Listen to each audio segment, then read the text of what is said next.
Anwana tutuko hiyanura ko rakae Kentae farute Ofan koratolke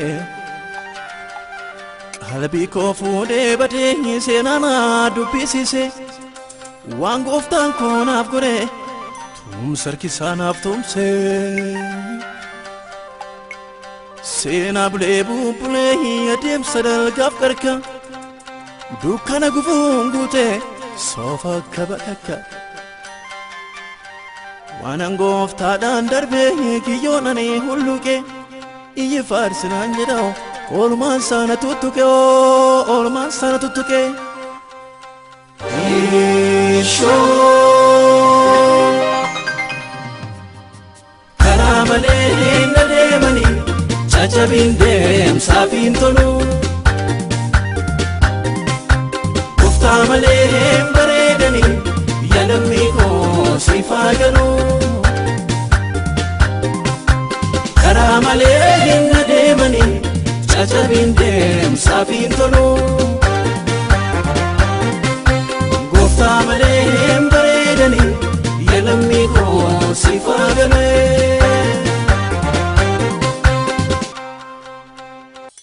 Farfatadeen aldabe jachagur me sefide Dukas bae daddabe marruma gadudide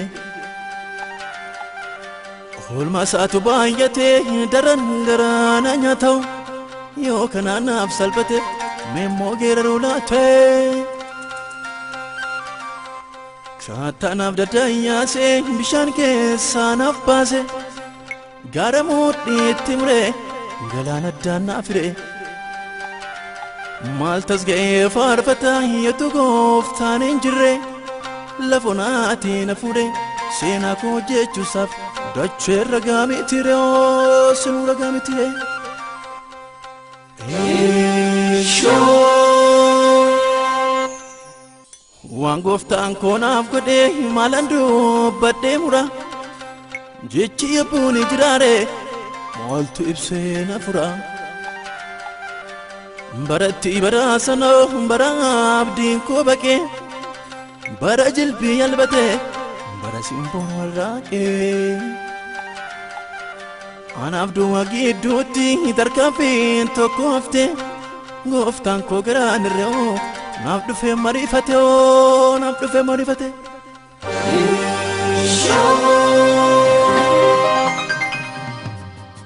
Karamale nademani Chachabindem safin tolu Goftamalem baredani Yalamiko sifaganu Karamale nademani Chachabindem safin tolu Goftamalem baredani Yalamiko sifaganu Nani yadadan dagane gargar salafona Jechalu puna ture baru sasa kapana Mudi ko nafutu behi mogale ko jabese Hasa bumasati lope ko tuke bakse Kaku mucho marese yamle ko kakase Guchamanti kopse Rukuna fagese Kakanarra urgufenyi samuko micharumse Gufuna bubukise Fana konaf karise o Fana konaf karise Isho Marrewa kannan mali himalani masalfacha Jecho tabate pate Farsa male gufticha Hinno nattiin waaqannoo tokkicha marartoosa Yesuusin na badhaase naaf kenne seenaa boonsoo naaf kenne seenaa boonsaa Adannoon koo maaliree tokkicha gooftaa malee xaxadhee murteeffadhee kanan koolnuutti galee Haraddaa koo dhaala koo wabii koo waan hundumaa kan eenyuun an falmine Dhuunfaa kootiif nugumoo dhuunfaa kootiif nugumoo Karaa malee hin adeemanii cacabiin deemsaaf hin tolu. Gooftaa malee hin bareedanii yaa lammii koo siif haa galu. Karaa malee hin adeemanii cacabiin deemsaaf hin tolu.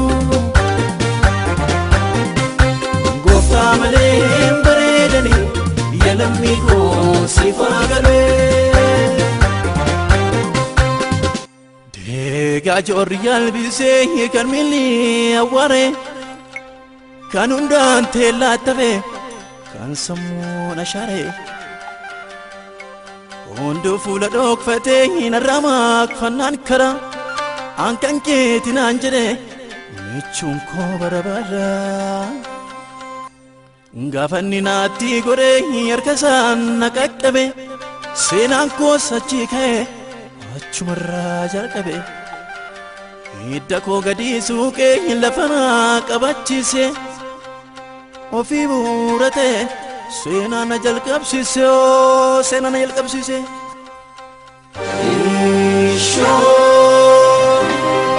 Faakuunsaa dhalasaa koo ta'ee maarsee naa tikse sagaleensaa soora koo ta'ee qaama koo cimse.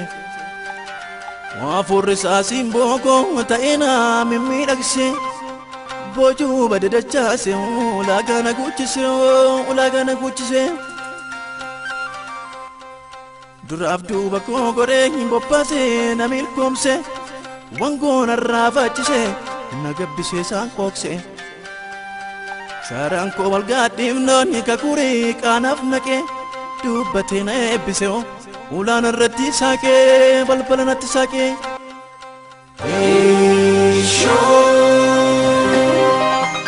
Karaa malee hin adeemanii cacabiin deemsaaf hin tolu. Gooftaa malee hin bareedanii yaa lammii koo siif haa galu. Karaa malee hin adeemanii cacabiin deemsaaf hin tolu.